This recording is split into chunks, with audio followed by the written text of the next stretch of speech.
بلا مطالبہ دلیل ماننا. میں پہلے بھی اس کو تھوڑی وضاحت اور تلقی کر چکا ہوں کہ بلا دلیل اور ہے, بلا مطالبہ دلیل اور ہے, اس لیے فرق سمجھیے.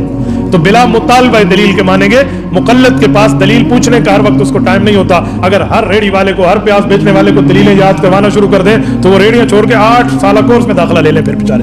تو اسی لیے بغیر مطالبہ دلیل اکثر یہی چلتا ہے. نمبر 6, ایسے مجتہد کی ہوگی جس مجتہد کا مجتہد ہونا اور اس کے مذہب کا اصولاً و فروعاً مدون ہو کر آیا. یہ بہت بڑی شک ہے جو سمجھائی جا رہی ہے. آپ کہیں گے کیسے؟ حضرت ابو بکر, حضرت عمر, حضرت عثمان, حضرت علی رضی اللہ عنہم پیغمبر کے اجلہ صحابہ مجتہد نہیں تھے؟ بولیے مجتہد تھے. کوئی کہے گا ان کو ثبوت تو قرآن حدیث اجماع کی باتوں سے آ گیا, لہٰذا ابو بکر کی تقلید کرو, عمر کی کرو, عثمان کی کرو, حیدر کی کرو, ابو بکر کی کر کے صدیقی بنو, عمر کی کر کے فاروقی بنو, عثمان کی کر کے عثمانی بنو, حضرت علی کی کر کے حیدری بنو, علوی بنو. کیوں تم حنفی, شافی, مالکی, حنبلی میں امت کو لے کر پڑ گئے؟ اور یہ ایسا سوال ہے عام بندے کو تو اس پر دانتوں کو پسینہ آ جائے. وہ کہے گا باقی بات تو ٹھیک ہے, پیغمبر کے صحابہ کا رتبہ, مقام و درجہ, حیثیت و مرتبہ بہت بلند تر, فائق و اعلیٰ اولا درجہ ہے, ان کی تقلید نہ کریں جن کا دلیل میں مجتہد ہونا بھی قرآن حدیث سے ثابت, اور بعد والوں کی کریں تو اس پر بندہ پریشان ہو جاتا ہے. اب سنیں اس کا جواب. ہم کہیں گے ہم ابھی تقلید کرنے کے لیے تیار ہیں.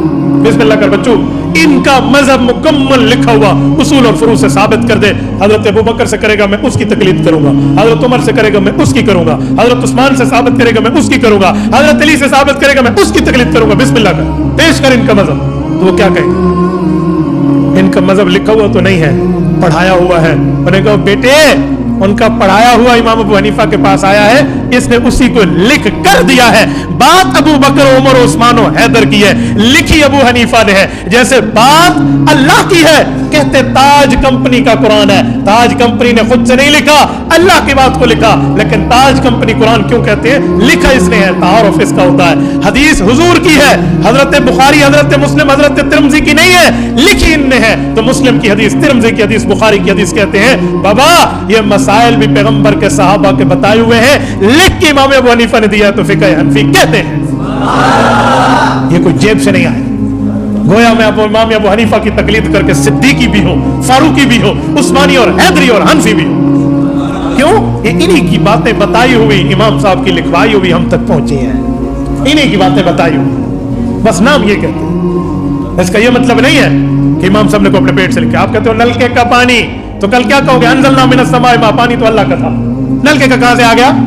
واٹر پمپ کا پانی. نو, انزلنا من السماء ماء, پانی تو اللہ کا ہے. کنویں کا پانی؟ جی نہیں, انزلنا من السماء ماء, پانی تو اللہ نے آسمان سے اتارا ہے. آیت پڑھ دیں گے, کیا کرو گے؟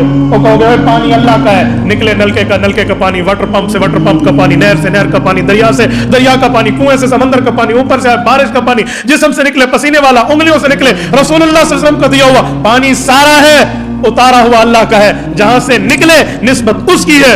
میں نے کہا یہ فقہی مسئلے حضور کے اور حضور کے صحابہ کے ہیں, ابو حنیفہ نے لکھ کے دیا تو تعارف امام صاحب کا پیش ہوتا ہے. ٹھیک ہے.